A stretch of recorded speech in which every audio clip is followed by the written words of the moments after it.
Good morning and welcome to the Frontiers of Knowledge segment of Dr. Lamba's Awakening Call. Bionic word stirs up imagination. First we had bionic legs, then we had bionic eye. You recollect, I had talked to you about it, which enables even the blind man to see. And now we have bionic leaf. It's cool, cooler than its natural counterpart. But it's not only cool, it is a toasty glow in the fall, and it's really reliable,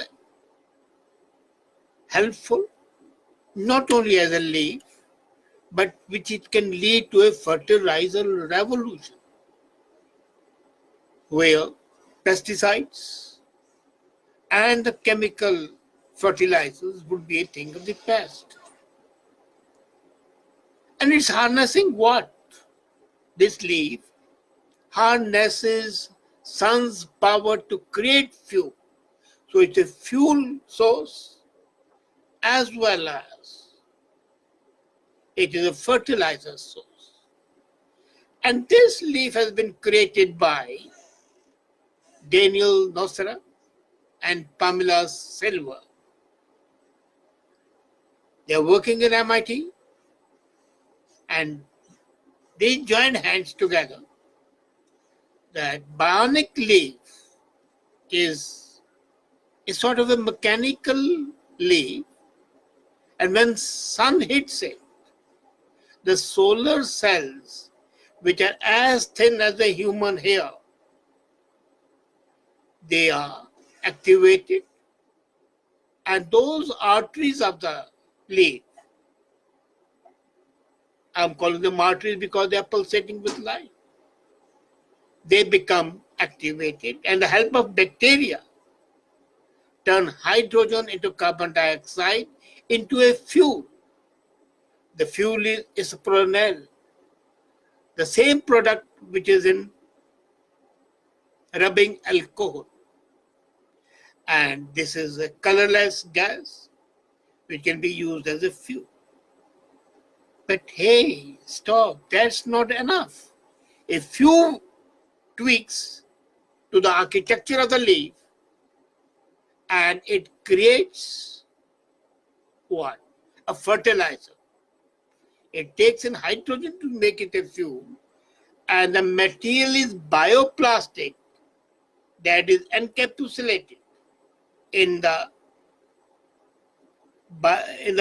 stored in the leaf itself, and that bioplastic is able to release, through slow release, the fertilizers.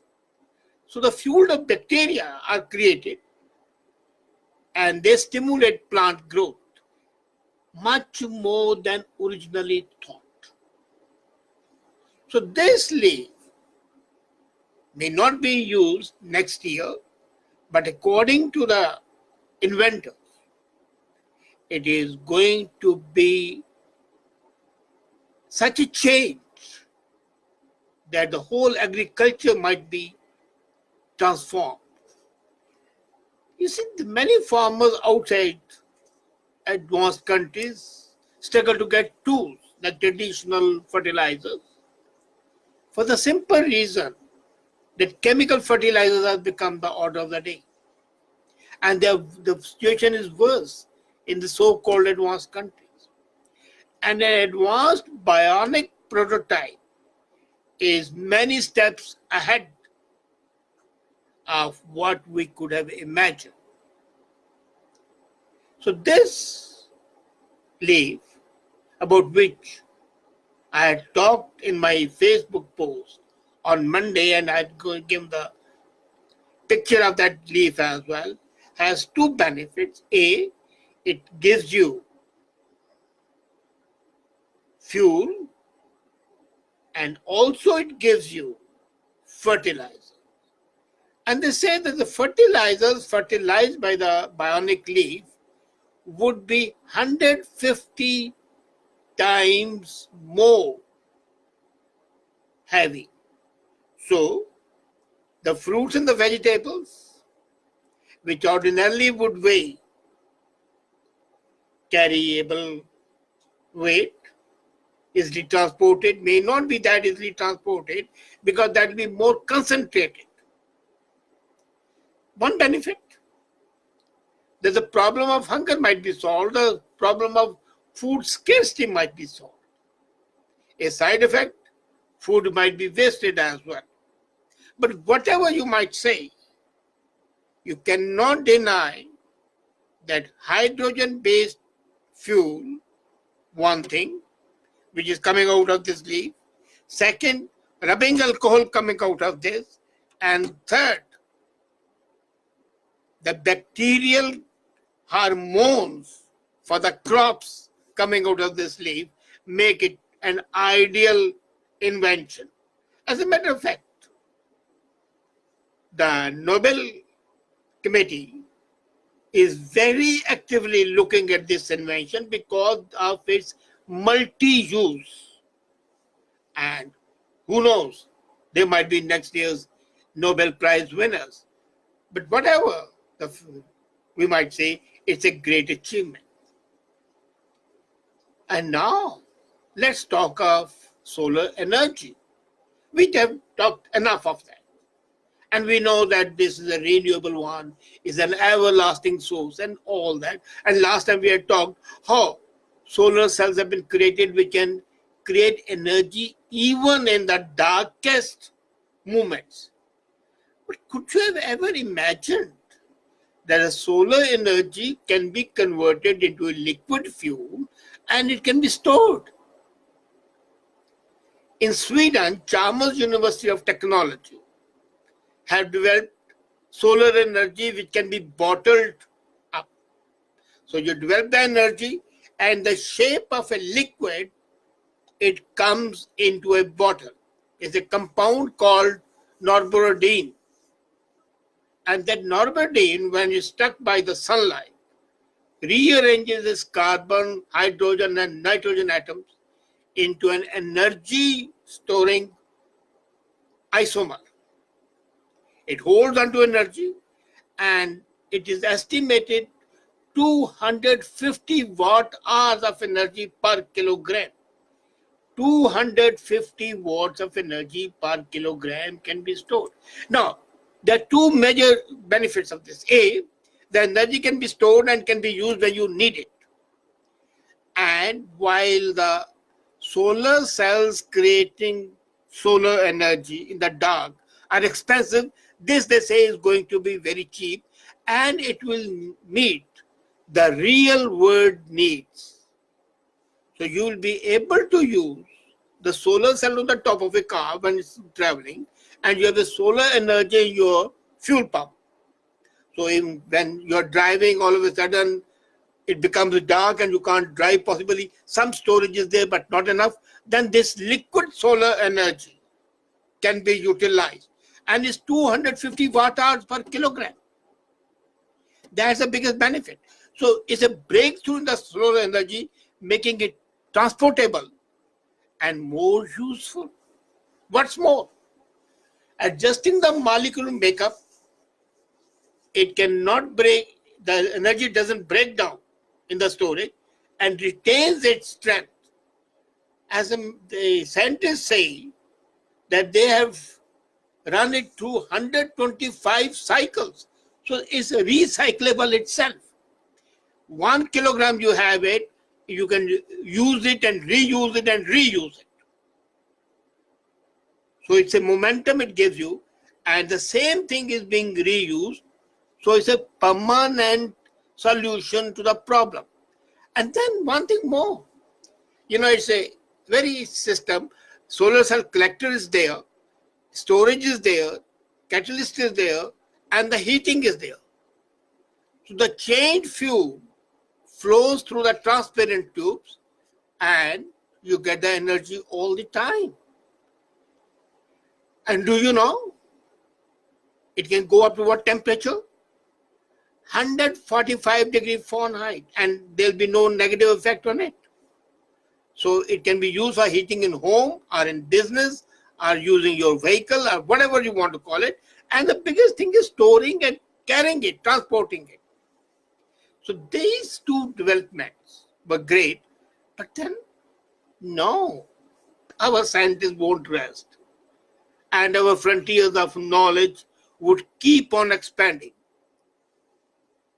Massachusetts Amherst University, Massachusetts Amherst in USA, there's a chemist, Trisha Andrew. She's a lady, and she has developed a new battery. And the battery can be stitched in your clothes.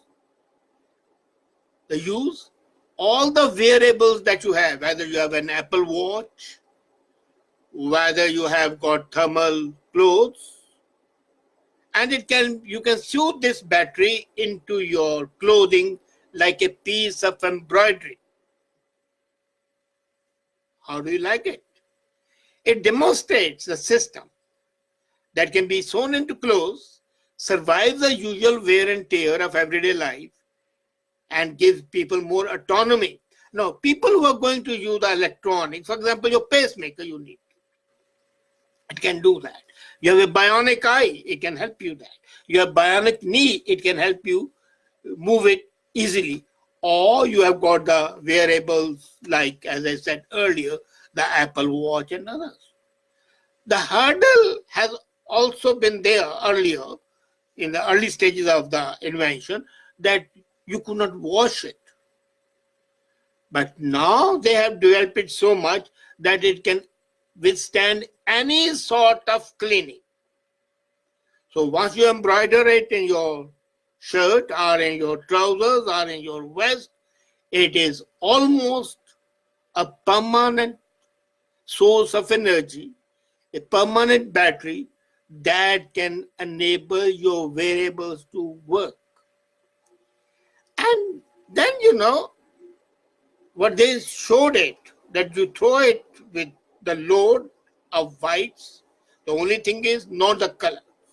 If you have a colored one, the dye leakage from the color clothes can harm it.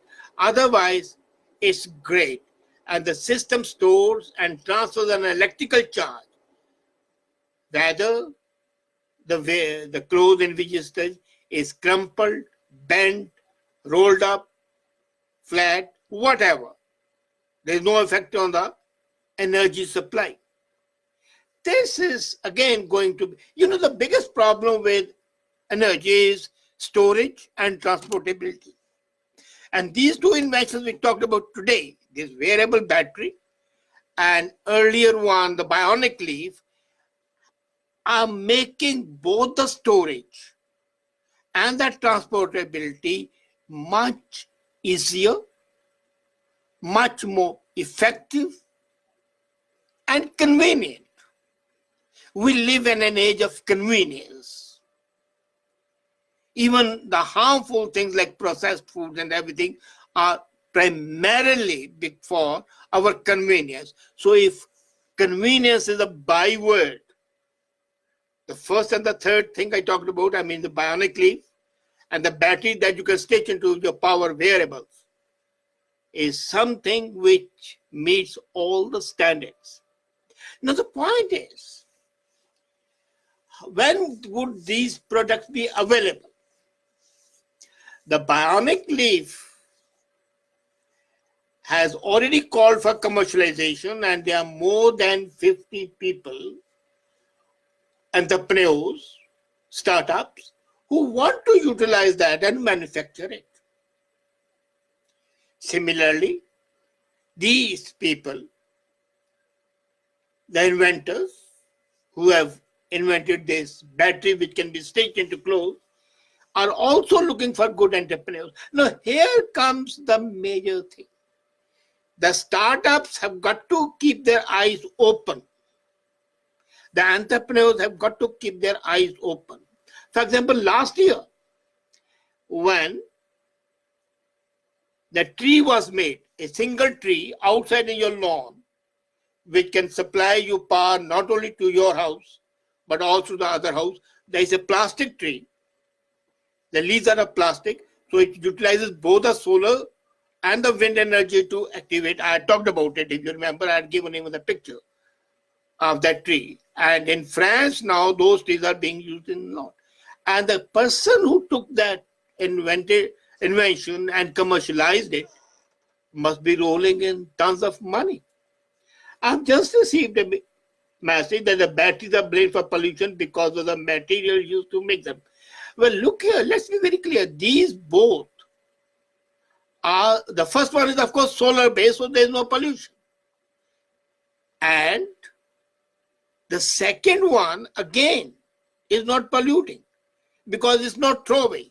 Batteries are polluting when they use carbon, when they use cadmium, when they use other chemicals.